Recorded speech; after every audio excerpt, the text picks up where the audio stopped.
صباحی bulletin کا آغاز کریں اور سب سے پہلے آپ کو بتائیں کہ وفاقی حکومت کی جانب سے بلوں میں مکمل ریلیف نہیں دیا جا سکا۔ صارفین کو 5 روپے 80 پیسے فی یونٹ کے حساب سے ریلیف دیا گیا۔ 1.5 روپے فی یونٹ کے حساب سے ریلیف کا فیصلہ کوارٹر ایڈجسٹمنٹ سے مشروط کر دیا گیا ہے۔ نیپرا کی کوارٹر ایڈجسٹمنٹ کی منظوری کے بعد باقی ریلیف بھی دیا جائے گا۔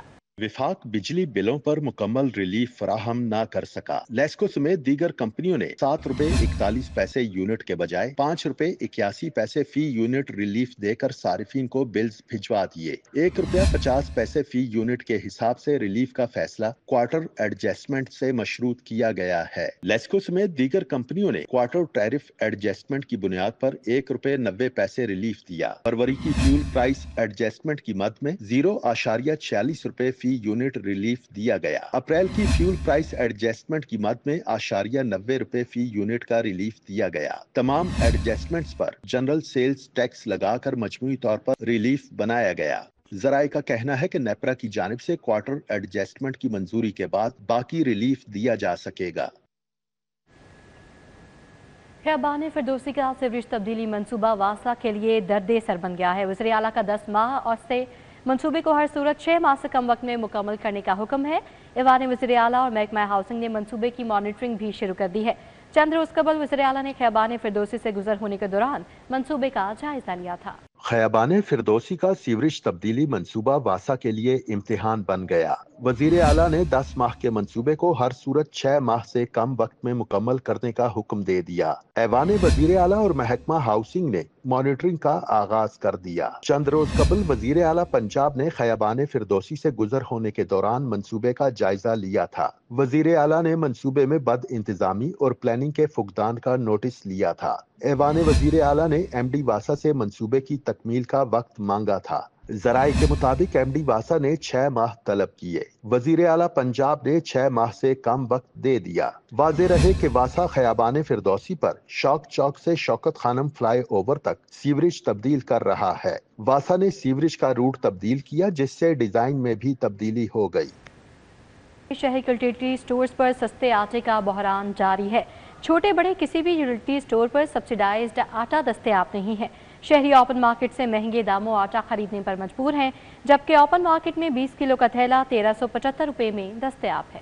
شہر کے یوٹیلیٹی سٹوروں پر سستے آٹے کی قلت کا بحران سنگین صورتحال اختیار کر گیا ہے۔ چھوٹا یوٹیلیٹی سٹور ہو یا بڑا یوٹیلیٹی سٹور، کہیں بھی آٹا دستیاب نہیں۔ غریب طبقہ بچوں کا پیٹ پالنے کے لیے یوٹیلیٹی سٹورز پر سستے آٹے کی تلاش میں در بدر ہے۔ اوپن مارکیٹ میں 20 کلو کا تھیلا 1375 روپے تک مل رہا ہے۔ دوسری جانب شہر کے یوٹیلیٹی سٹورز پر اشیاء خور و نوش کی قلت بھی شہریوں کے لیے درد سر بن گیا ہے۔ ملازمین نے 100 سے زائد یوٹیلیٹی سٹورز پر غیر معینہ مدت تک شٹر ڈاؤن کر دیا۔ شہر کے تمام یوٹیلیٹی سٹورز کو تالے لگا دیے گئے۔ یوٹیلیٹی سٹورز ملازمین کی یونین نے 12 مئی کو اسلام آباد میں احتجاج اور دھرنے کا اعلان کر دیا۔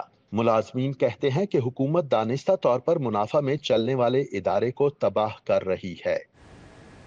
ریلوے ہیڈ کوارٹر کا سیلونز کو عام مسافروں کے لیے فراہم کرنے کا فیصلہ ہے۔ تمام لگژری سیلونز کے کرایوں کا اعلان کر دیا گیا ہے۔